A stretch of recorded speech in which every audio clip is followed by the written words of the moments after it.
Dito ako sa palengke ng Santa Barbara. Dito ako sa suki ko na nagtitinda ng bangos. Dating suki mga ito palagi pag umuwi ako.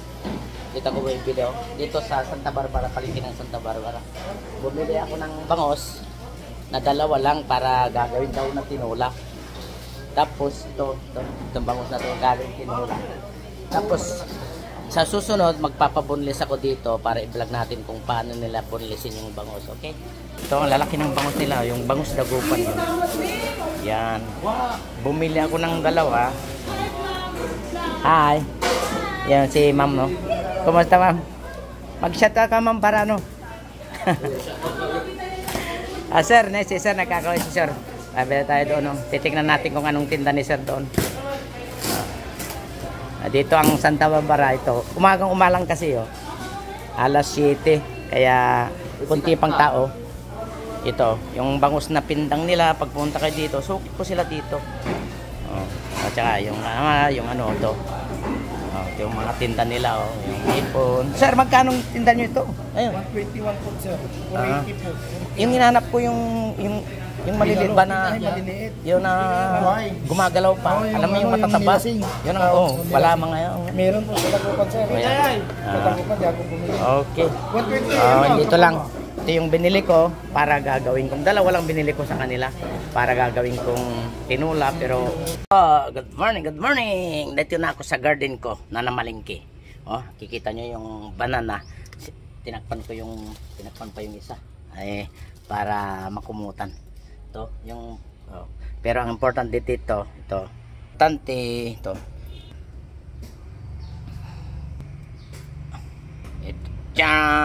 ito yung gagawin nating tinolang bangus.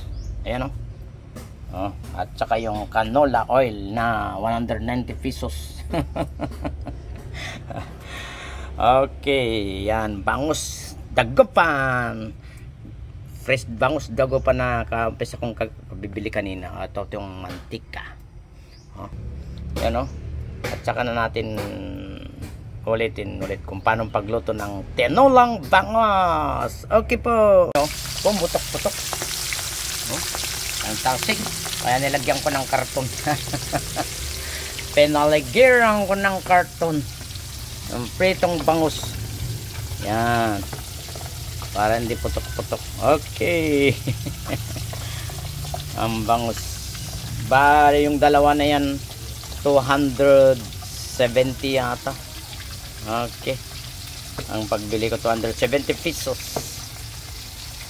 Tignan nyo habang nagpiprito ako pero sa likod ko, tignan sa likod Charan.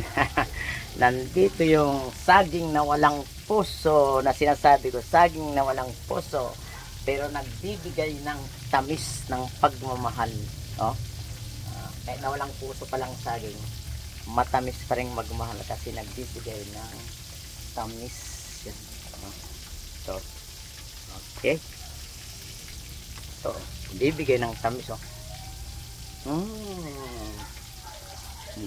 Tignan nyo, talang ng puso. Kaya hindi nakukuha sa may puso yan. Pag minamal ka ng kahit na walang puso, matamis, doon ka na.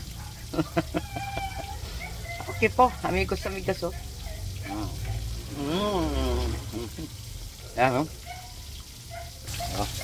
Okay. Isang protagonista ngayon, yung tinulang bangus. Huwag muna yung saging. Saging ko dyan lang. Babayo, dalawang nagmamahal na walang puso. Babayo. Charan! Ready na. Ready ng pang tinulo pero nakakatuksong ipulutan nakakatuksong ipulutan tabi ng yung beer tsaka Alfonso, yung Fring Alfonso yan. Beer na original traditos. Tapos yung yung banana. Kasi inalis-alis ko na yung banana. Inalis ko na Okay. Set na. Ito masarap yung niya Yung yan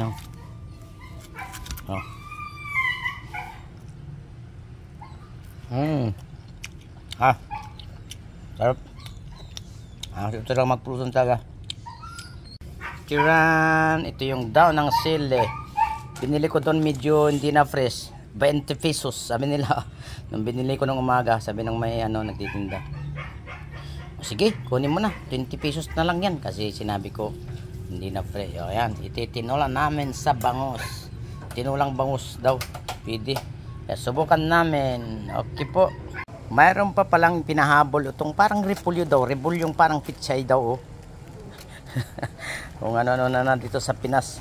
Ano nang nadidiscover nila to. Repulyong pitsay. Hahaluan pa raw ng repulyong pitsay. Sabi ng ayudante ko. O siya ang kusinira pala. Ako ang ayudante. Gagawin namin yan. Repulyong pitsay. Sili. Papaya. At sili at bangas. Okay. Ulit. Pesa na natin iloto yung tinulan natin. Igisa muna natin bawang.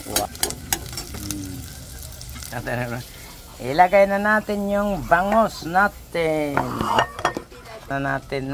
Sabi ng kusinira, lagay daw natin yung papaya. Ewan ko kung kasya dito. Tapos lalagyan na siguro ng tubig. Yan muna. Okay, ulit. Nagisa na, nilagay ng papaya, lagyan siguro ng tubig. Na po, lagyan ng pinagdugasan. Yung sarap ng amoy.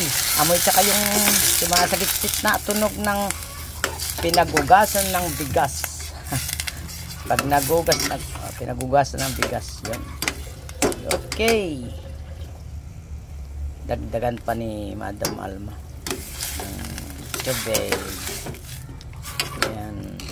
Okay, ulit. Ayan na. Kumukulo na. Lagyan natin ng kalahating cube.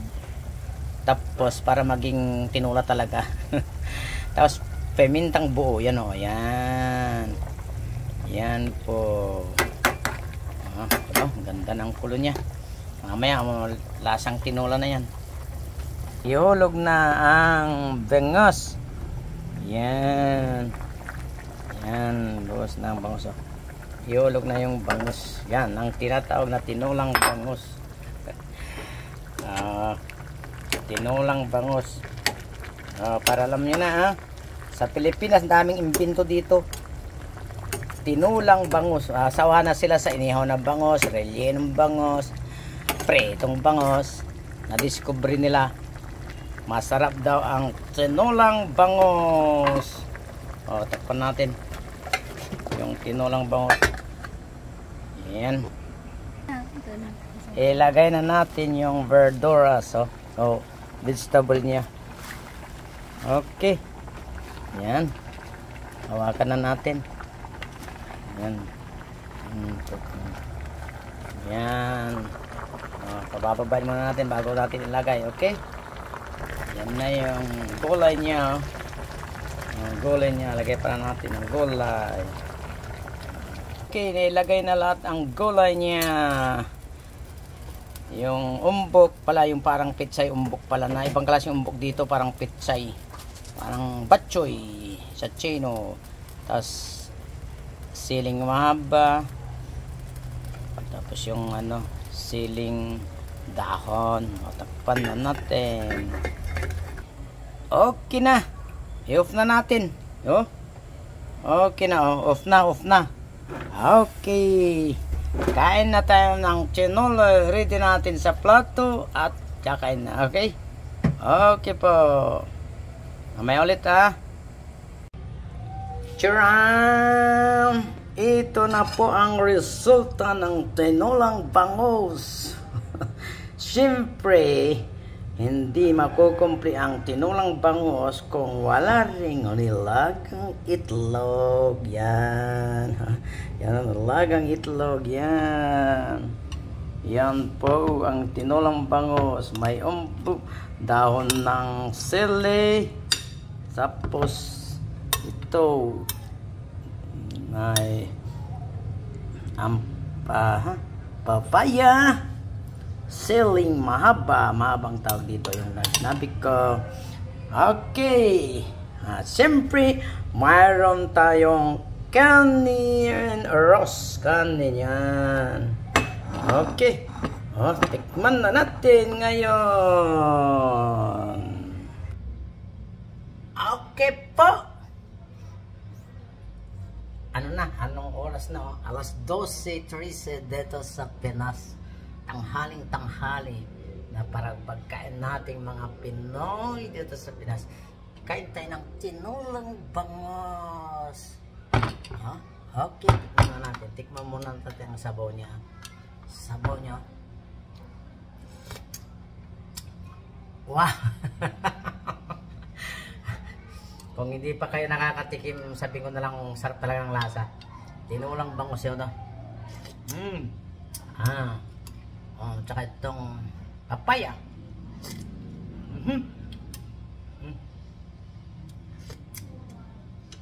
Aros, tinula talaga. Tinula talaga. Kasi nilagyan ng cube. Kalahating cube ng manok. Pero yung ito pa rin, no? Manating bangus yang masarap dito sa dibdib sa kapalatay. Yan. Makain ng ano. Silid na lang. Itong masarap dito. Ayan na.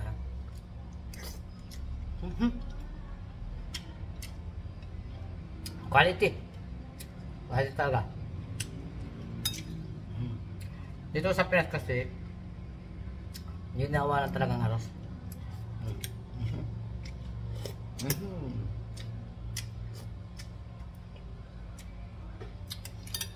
Saka yung dahon ng sili, oh. Dahon ng sili. Saka yung parang umbok.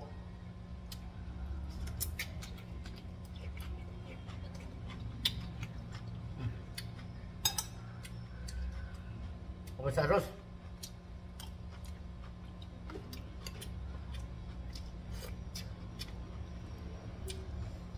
Tapos itong sili, oh. Wow. Mangang.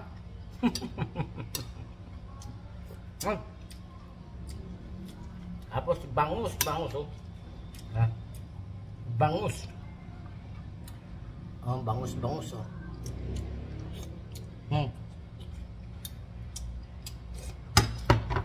Masarap talaga. Sabihin ko sa'yo, quality.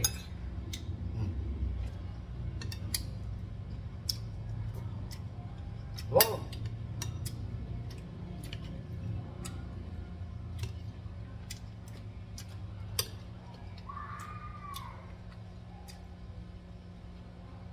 Iba talaga. Okay po. Hanggang dito na lang ulit ang vlog ko. Sana po mga kaibigan,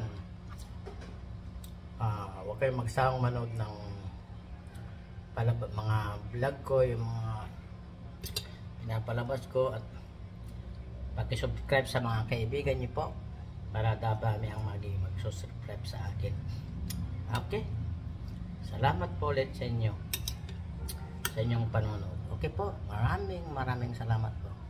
Hanggang dito na lang sa vlog na tinulang bangos o tinulang Medfresh tinula. Okay po. Okay, bye you.